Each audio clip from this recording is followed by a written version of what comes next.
बालाई hello hello आमा hello छोरी डगरे आमा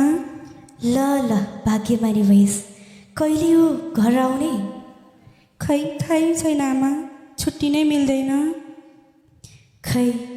5 वर्ष अघिको दसैँमा अनुहार देखेको तँलाई देख्न नपाई मर्छु जस्तो छ त्यसो नभन्नु न आमा साह्रै गाह्रो रहेछ यो परदेशी जिन्दगी हेलो हेलो आमा हेलो